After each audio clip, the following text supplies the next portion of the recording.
In this video, we're driving 150 miles to Somerset for the National MicroCar Rally, and this time I'm prepared. Now I can't hear myself. Tally-ho!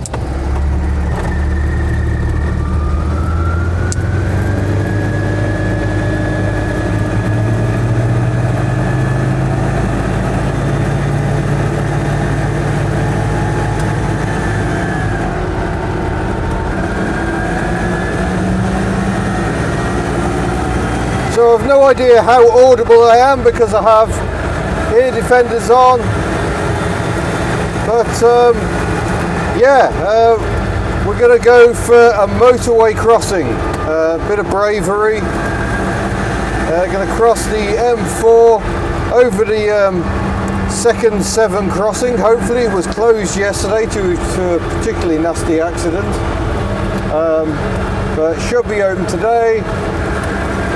And hopefully all will be well. I've decided that's the best way to get into England, because otherwise it's a 20-25 mile detour. Not fancying that much.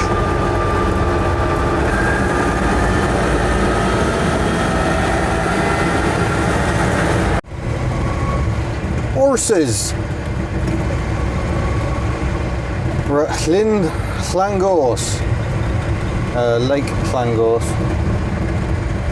Horses are keeping a close eye on me. I saw a rumour there was a cafe here. We're in the Brecon Beacons. Covered about 40 miles, I think. And I feel like it's time for tea, frankly. So yeah, here we are next to the lake here in Llangors in the Brecon Beacons.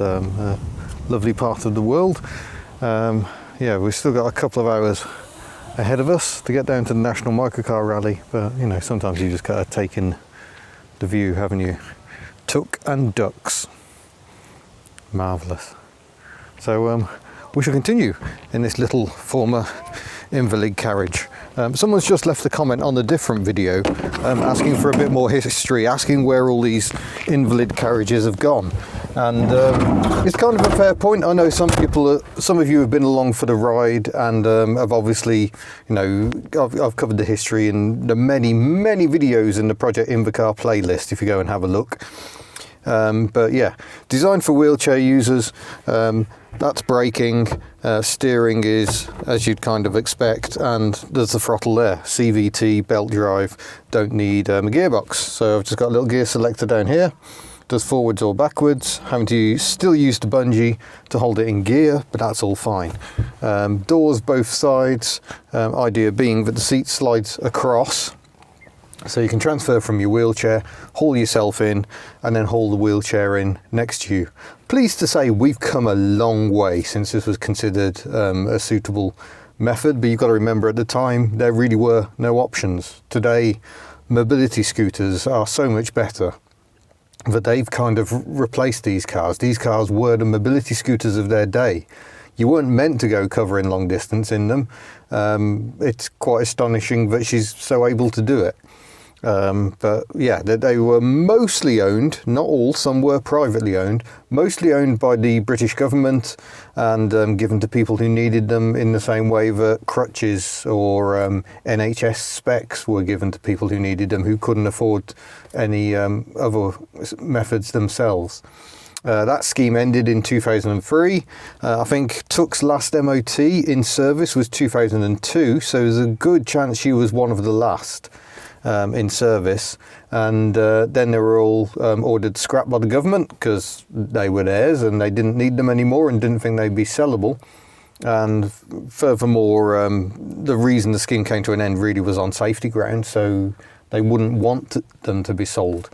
A few were sold into collections, into museums, probably the one up at the Riverside Museum in Glasgow, which is up on a plinth. That's the earliest known Invacar. Tuk is an Invacar made by Invacar Limited. And, Tuk is the earliest Invacar. That's an AC, which is slightly earlier than this Invacar built version. And we think Tuk is the earliest surviving built by Invacar Limited look for the video of it was this year's road trip, where I took her back to the factory where she was built. I'll explain a bit more in that. But yeah, government ordered them all scrapped, but because the body's fiberglass, the scrapyards soon got fed up with them because there were thousands. I mean, I think each company, Invacar Limited and AC, built 8,000 each of this one model, in about 7 or 8 years. So there were a lot that needed scrapping, and the scrapyards just said, no, we don't want them. So that's how Tuck ended up abandoned in a field. She was meant to get scrapped, all the paperwork was done to say she was scrapped, but nonetheless she wasn't scrapped. And thankfully the DVLA allowed me to override that and put her back on the road again. The precedent having already been set by the Invalid Carriage Register. Very good of them too. Hoping to see a few more invalid carriages this weekend at the National MicroCar Rally. But there you go, that's just a very brief history of what this little car is all about. And now I'm going to put you back in the holder, because yeah, we kind of need to get on our way really. So I've got all my cons, I've got the sat nav, I've got a little USB thing, obviously that's not standard, and yeah, we shall continue on our way. It has a dyno start unit, and we'll see dyno start units on some of the microcars today, usually 2-stroke. On the 2-stroke ones, you can usually turn the engine in either direction because a 2-stroke engine has that flexibility. So to go backwards, you make the engine run backwards and then you just use the normal gears. Tuck doesn't do that, she only goes forwards, or rather the engine only goes one direction, so I have to use gears if I want to go backwards. So dyno start means she starts like this, like a Honda Insight. It's just a bit of an electric noise and then suddenly the engine's running. Well, we've got a centrifugal clutch to take up the drive, and that's it, we're away. The centrifugal clutch doesn't slip much. It's just basically little shoes that are flung outward by the centrifugal force, grip a huge drum on the gearbox, and then off we go. Now the belt drive is controlling our speed. Try and work out what this truck's doing.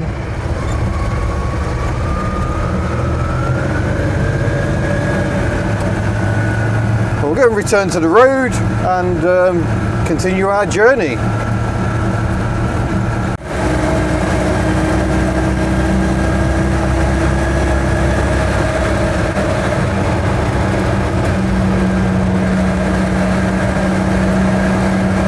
That's slow. I got stuck behind this car earlier, stopped for a cup of tea, and I've ended up stuck behind it again. That's not justice.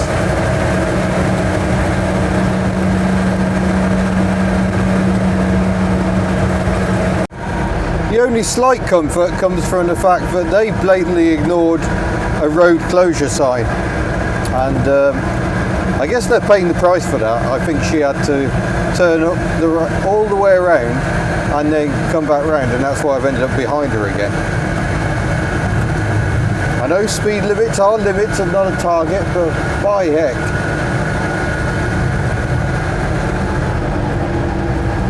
Which way is she going? Is she going to go right? She's going right. I'm not going right. I'm not going right. Sorry sat-nav, we have alternative plans. Besides, I rather prefer this route, straight through the middle of Crick Owl.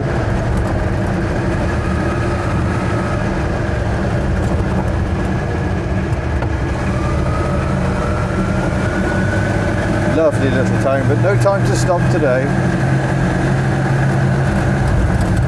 There's a lovely cafe there, Latte Da, which is a pun in 2 languages. Obviously, latte da sounds like la-di-da, but also latte da, da is good in Welsh. So I fully approve of that name and like to go there and eat cake. But not today, maybe on the way back. Not ruling it out, that's all I'm saying. I like it.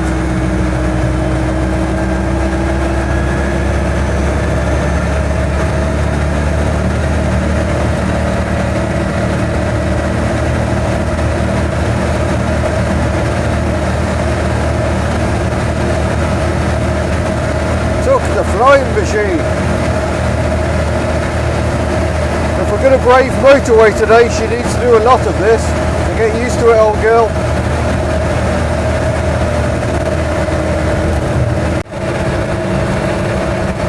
There is Celtic Manor Resort, which is a lot posher than it looks. Some fancy golf club.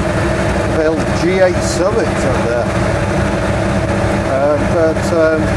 Yeah, more importantly, this signifies the start of the M4 motorway here in Newport. Yeah, hold on to your hats.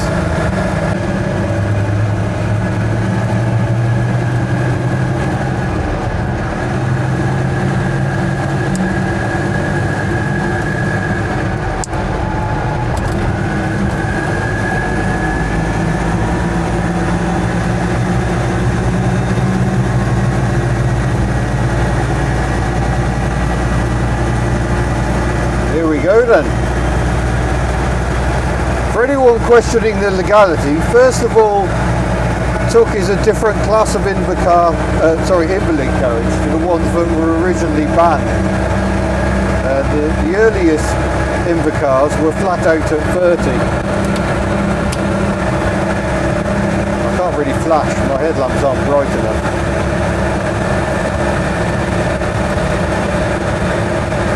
Whereas TUC is more than happy to actually bimble along at truck speed, so that's alright.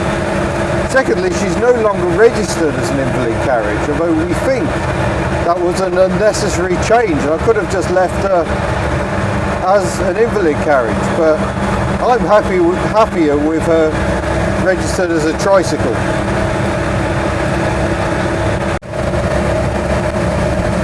There we go, I can see the suspension towers.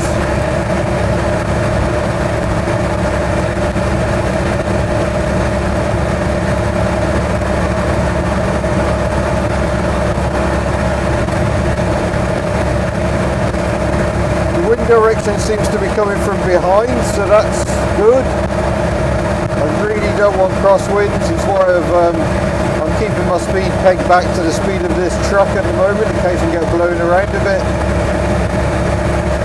I don't want to find myself being forced to slow down in front of a huge 40-ton lorry. But yeah, thankfully no crosswinds, so we're not being blown around. Phew! That was my biggest fear.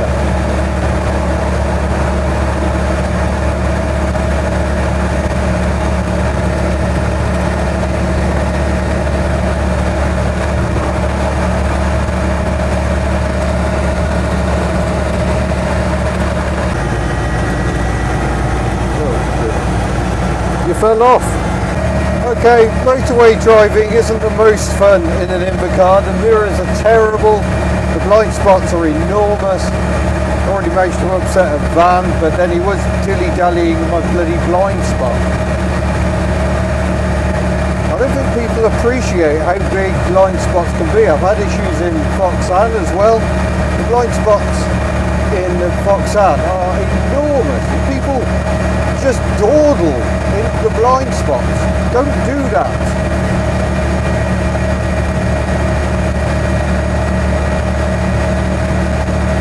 Same with lorries. No wonder people get hit by foreign trucks because they linger in the blind spot of the truck. He can only avoid you if he can see you. I reckon we might be able to get it. It's a Mercedes by the look of those rear lights. That means it's probably got no power at all.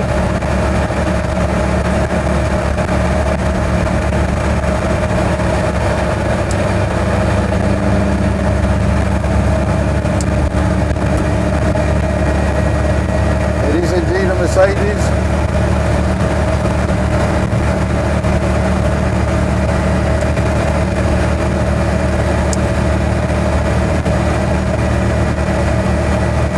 Similar to the one that my mate Zell owns, who owns TPA, the spares car. Oh, that was a bit freaky. Just had a police motorbike come up behind me.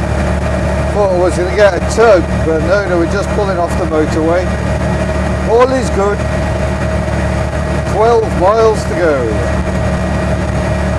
Gonna have to get some fuel before long, but should be able to get some off the motorway.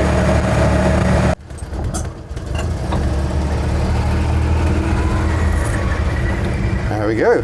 Just had lunch at a little garden centre. Amazing lineup of Fords here. This is Carrot's Garden Centre, I think it was. Yeah, nice little food wagon there, Kimmy's food wagon. Very tasty bacon roll. And we are 2 miles from site. We have arrived. Bond minicar there, and a little Trojan 200. Better go and sign in.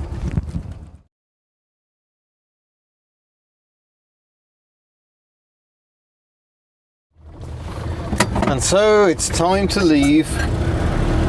Oh no, it isn't. I haven't put her in gear.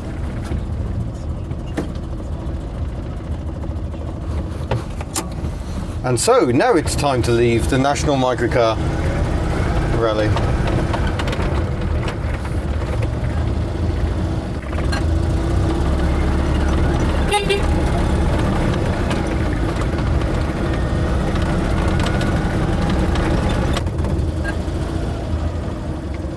Oh, and here we go down the off-road section. It highlights one of the problems with a three-wheeler is that they rock around an awful lot over uneven terrain. There's a mini moat coming in just as everyone's leaving.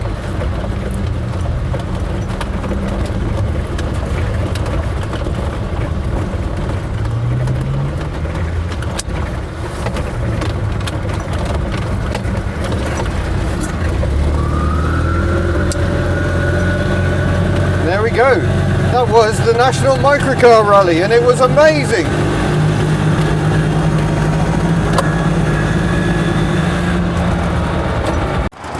Just had a spell on the M5, but we're in Devon. I think this is the first time Tuck's been to Devon. So yeah, that's the M5 just behind us up there. We've just been screaming down there at 55, 60. So off to see my family. Fun times. Well, I haven't done much recording today because I've been driving back on the motorway. It's been horrific, pouring rain, not very pleasant at all, but Tuck has taken it all in her stride. We've been joined by some Morgans here at Bronclease near Talgarth, so we're back in Wales. But yeah, it's pretty soggy in here. So much water leaking in through the roof, through the door seals, through the windows, pretty much everywhere. My little Fluffy has been drowned. My charge cables are all so soaking wet that they won't work. We've got lovely artistic effects going on here. She's not dropping very much. It's just obviously it spreads over the surface of the water and looks horrendous. But yeah, I might just check the level before we push on. Right, shall we continue? I want that in reverse. There we go.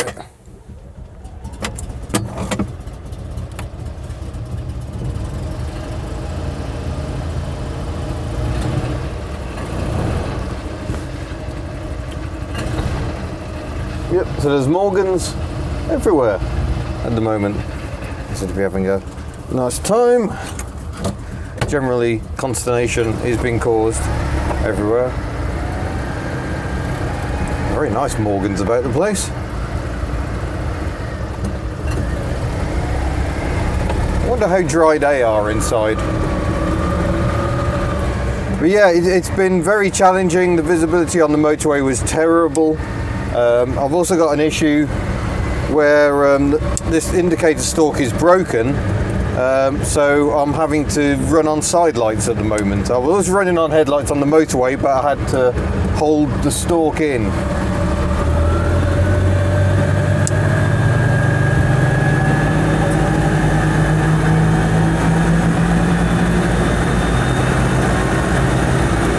Seems to have responded well to some Shell V-Power this morning. So by Tuck standards, she's feeling quite perky today.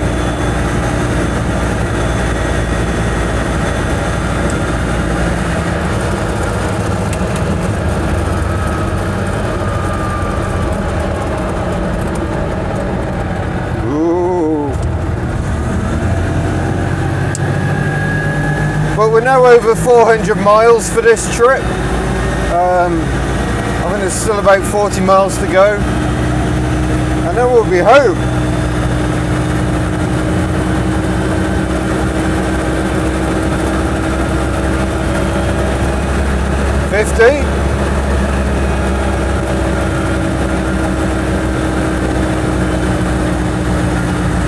But she was cruising at 55 very happily on the motorway, and managed to hold 60 for quite a time, which is good. That keeps you out of the way of the trucks.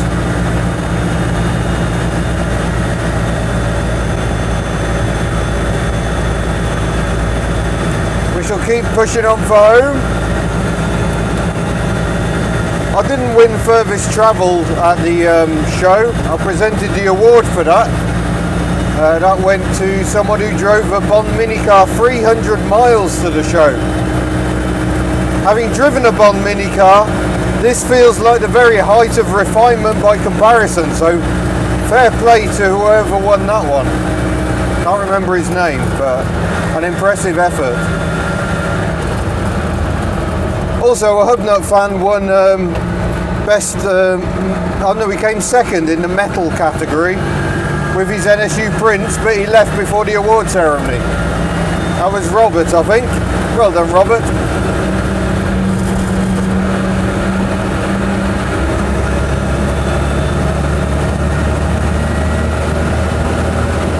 There's 60. What a lovely engine this Starpouche engine is.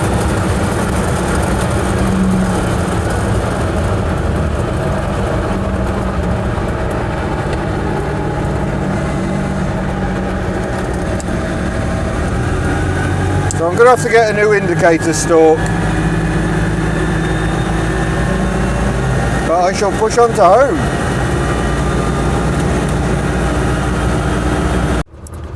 There's never anywhere to stop when you need it. I just missed it just before I pulled into this lay-by, but well done, Tuck. 32,000 miles, and there's my furry mic thing trying to dry out, and that is your actual Wales. So there we go. We are back in beautiful Wales. It's been quite the adventure. About 400 and, where are we? 440 by the time we get home, probably getting on for 450 miles. It's been amazing. So that was travelling to and from the National MicroCar Rally. Yeah, it really has been absolutely incredible. So thank you for watching. Don't forget to subscribe before you go. Don't forget we've now got internal stickers back in stock at the Hubnut store, which you can buy online. Go to hubnut.org. Also support options, and I very much look forward to seeing you in a future video. Horrible diesel Volkswagen noise. Farewell.